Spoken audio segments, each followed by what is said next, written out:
Ibu menyusui yang baru-baru atau misal yang lagi hamil dan persiapan untuk menyusui gitu ya. Jadi sebetulnya aku perlu nggak sih beli ASI booster? Aku perlu nggak sih pakai ASI booster gitu ya? Dan jawabanku tuh selalu sama gitu ya. Halo semuanya, apa kabar? Semoga selalu dalam kondisi yang prima, kondisi yang fit, ekonomi yang luar biasa, dan tetap dikasih ASI yang lancar dan berkualitas. Oke, hari ini aku mau membahas banyak pertanyaan dari mamah-mamah gitu ya, terutama ibu menyusui yang baru-baru atau misal yang lagi hamil dan persiapan untuk menyusui gitu ya. Ini nggak tahu kenapa akhir-akhir ini tuh banyak banget yang DM aku bertanya ini gitu loh. Jadi sebetulnya aku perlu nggak sih beli ASI booster? Aku perlu nggak sih pakai ASI booster gitu ya? Dan jawabanku tuh selalu sama gitu ya. Kalian maksudnya gini loh, ketika kita diperbolehkan untuk melahirkan anak kita, itu sebetulnya kita tuh udah punya kemampuannya gitu. Memang nyusuin itu nggak gampang ya mami-mami ya. Dan menyusuin itu bisa-bisa kayak di awal-awal, mungkin 3 minggu awal tuh kita bisa nangis berdarah-darah, yang puting lecet, puting sampai gopil berdarah.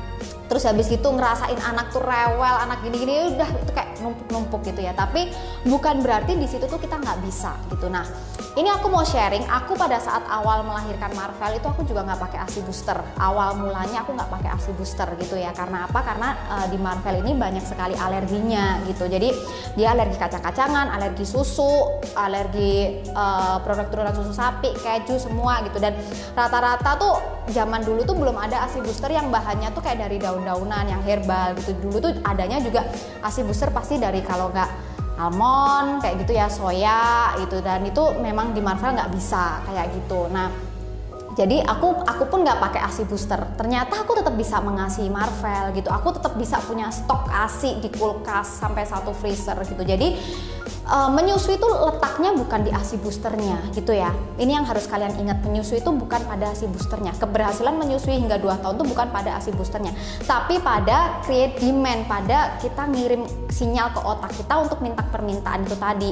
Permintaan itu harus dari nyusui langsung dari anaknya gitu, dari kenyotan babynya gitu. Sering banget disalahartiin sama mami di sini kalau permintaan itu ya dari pompa kayak gitu. Kalau bisa sih sebisa mungkin gitu ya permintaannya dari anaknya. Karena apa?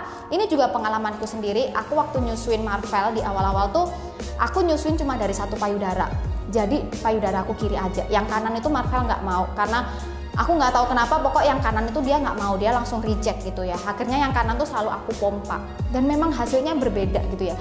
Udah jalan semakin lama tuh hasil yang kiri tuh bisa sampai 120. Padahal yang kiri aku nggak pernah pompa ya. Aku cuma pompa yang kanan doang. Yang kiri selalu dikenyot sama Marvel. Yang kiri itu udah 120, yang kanan tuh cuma 20 mili terus, mentok-mentok maksimal cuma 40 mili, nggak pernah ada peningkatan kayak gitu. Jadi maksud aku di sini aku mau tunjukin jelas perbedaannya ya. Padahal tuh sama-sama ada permintaan loh, tapi permintaan dari kenyotan baby dan permintaan dari pompa tuh berbeda kayak gitu. Jadi utamain kalau semisal kalian ibu-ibu di sini yang lagi persiapan menyusui atau mungkin udah menyusui, sekarang lagi awal-awal nyusuin, sebetulnya jangan bergantung sama ASI boosternya, tapi kalian tuh harus mengedukasi diri gitu. Prinsipnya ASI itu kayak gimana, makanan apa aja mungkin bisa didapat dari makanan sehari-hari kayak gitu. Nah, ASI booster boleh nggak sebetulnya kalau kita mau pakai? Boleh ya. ASI booster itu kan sifatnya dia ada kayak yang sekarang kan lagi banyak yang herbal ya. Yang herbal itu dia sifatnya itu memang membantu untuk ngebus hormon mamahnya gitu ya. Jadi ketika nanti hormonnya kebus, ASInya bisa keluar lebih lancar. Tapi tetap gitu, pada prinsip utamanya itu harus ada permintaan. Mau udah konsumsi ASI booster, kalau kitanya leha-leha santai, kita nggak ada permintaan apapun ya nggak keluar ASInya kayak gitu ya. Dan cari ASI booster tuh jangan cuma ASI booster yang buat ningkatin kuantitas ASI, karena kayak tadi aku bilang kuantitas ASI itu gampang banget di-create dari permintaan bayi kita, dari kenyotan bayi kita. Tapi carilah juga ASI booster itu yang lebih membantu untuk nutrisi kebutuhan makanannya kita gitu. Karena kita sadar banget ya gitu ya, masih banyak kita itu yang makan tuh kadang tuh asal kenyang gitu. Ibu nyusui, aduh gampang lapar bawaannya, ya udah ada donat di sini, udah aku makan donat aja, ada roti di sini aku makan roti aja gitu. Itu kayak apa ya, gizi kosong gitu loh sebetulnya. Kenyangnya tuh kenyang kosong karena nggak ada gizinya gitu. Kalau mau makan, daripada kalian makan donat, makan roti, yang mending makan nasi sama telur ceplok, itu udah penting.